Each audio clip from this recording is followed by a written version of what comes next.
Nyongera okukwanirizaako omulabi omulungi owa Kingdom TV n'enkujjukiza nti gano ge mawulire amalindirire ng'okugakusomera nze Samali Kisache. Tutandise n'omulamuzi wa kkooti y'e Nakawa akyalidde ekkomera ly'e Luzira okulaba ku basibe baayo engeri gye bayisibwamu. Okusinziira ku kitongole ekiramuzi, omulamuzi James Eliemye agambye nti nno takyalidde Besigye yekka wabula akyalidde n'abasibe abalala. Omusasi waffe abaddeyo Katuwe James byayogedde.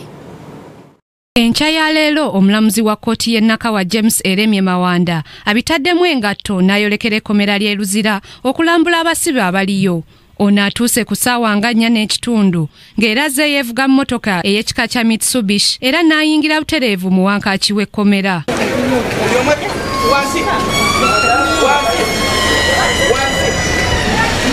Oluvannyuma beevumbye akafubo n'abakungu b'ekkomera.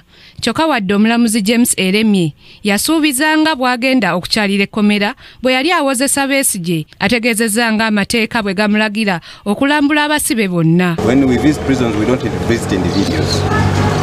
We visit the prison authority, the officers and men, we talk with them.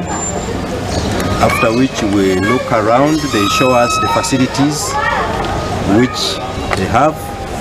They tell us the problems and challenges they are going through, and we also have a chance to talk to the inmates. Okusinziira ku mwogezi w'ekitongole ekiramuzi Solomon Muita, abalamuzi bakkirizibwa okulambula abasibe okuzuula bwe bayisibwa. Muita ategeezezza nga bwe bagenda okukyalira amakomera gonna mu ggwanga n'oluvannyuma baakuvaayo n'ebyo bye bazudde. Kkooti etwala obuvunaanyizibwa nga ekwataganye n'ebitongole ebirala ebiri mu nkola eno eya chain linked bajje balabe embeera nga bweri bakole reports zaabwe balyoke balabe waabwe balina okutereezaamu oba kiki recommendation ki gye balina okukola. Gwe mulimo akakiiko gwe kajja okukola wano era kagenda tandika kagenda kugenda mu makomera ana agali wano awali abantu abali ku alimanda balabe nti enkola ebintu byonna bitambula bulungi nga bwe birina okutambula.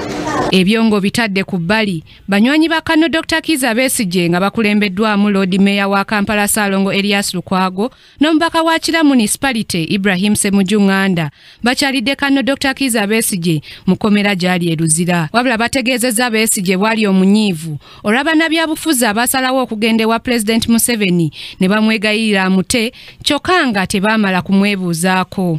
Tekuliko member n'omu ku abo ababadde mu meeting General State House abazzeeko wano okwogera naye ne bamugamba nti tugenda mu meeting era ensonga ze zino ze tugenda okwogerako ne bawulira oba ddala akkiriza oba takkiriza kubanga babadde boogera ku ddembe lye nga munnayuganda ddembe lye ng'omuntu nga naye gwoteekeddwa okuwolereza oba okusaba bakole bate kusooka kuwuliriza. Bannabyabufuzi okuva ku ludda oluvuganya abeegattira mu mukago gwa Interparty Organization Dialogue nga bakulembeddwamu Ssaabawandiisi wa DP Matiya Nsubuga basisinkana omukulembeze w'eggwanga Entebbe ne boogeraganya ku nsonga eziruma bannabyabufuzi omuli n'okubasiba entakera. Likusakiddwa Eka Ronald ku Kingdom TV amalindirire.